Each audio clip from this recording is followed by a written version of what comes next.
Welcome to the High Potential Trait Indicator. This is video 2 of 2. What do my results mean to me?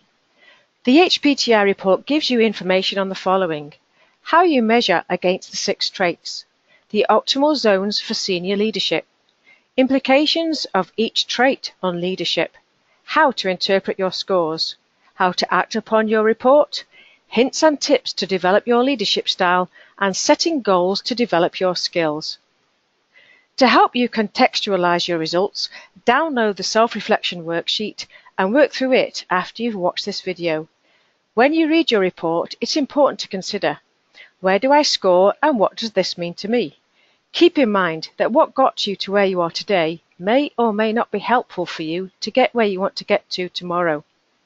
The main role for any development is in channeling your traits effectively so you can be successful in your career, whether or not you choose to pursue a senior leadership role. How you scored in each trait will be within one of the following ranges: low, moderate, optimal, or excessive. The successful leadership indicators are in the optimal zones within each trait. The optimal zones were validated by analyzing a range of performance metrics from senior executive leaders.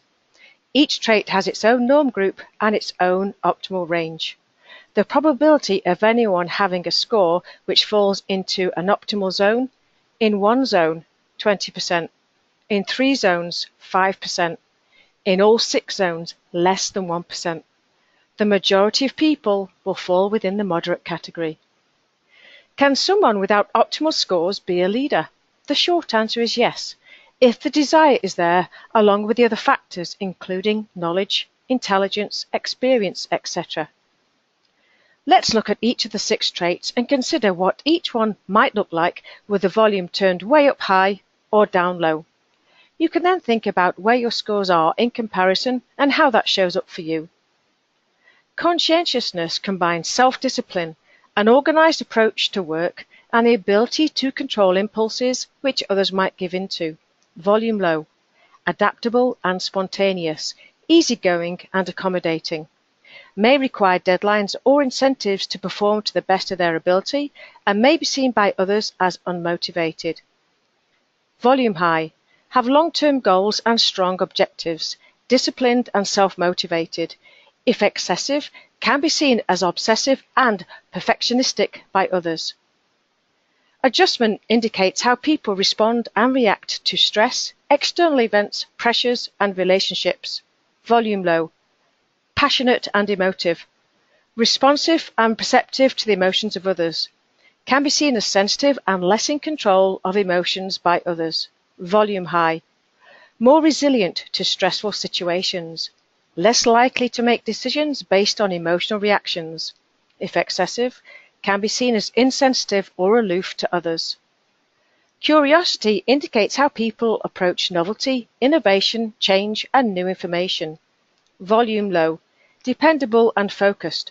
Prefer traditional or tried and true methods. Can be seen as inflexible and unadventurous by others. Volume high.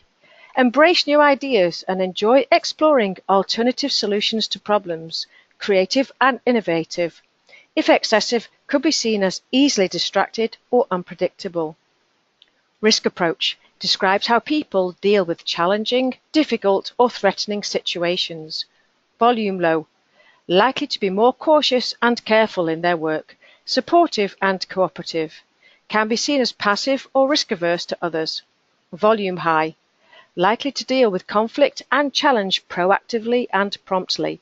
Sees risks as opportunities. If excessive, may result in overly confrontational or imposing behavior towards others. Ambiguity acceptance describes how people react to complexity, contradictory information, situations where outcomes, decisions, arguments, and evidence are not immediately obvious or clear. Volume low. Consistent and methodical. Prefer clarity and direction at work. May come across as fussy or stubborn to others. Volume high.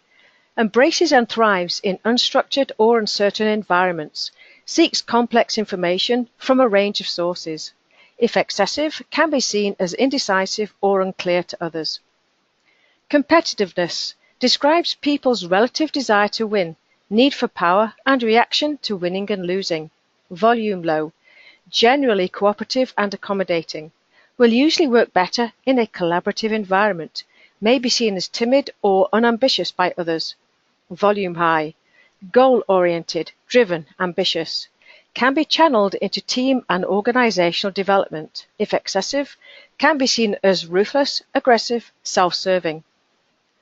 Although it is difficult to change your traits, you can change your behaviors and develop strategies to be successful in your chosen career. The key is self-awareness of potential limitations and the presence of any derailers, which tend to be either excessive or low scores. So what's next?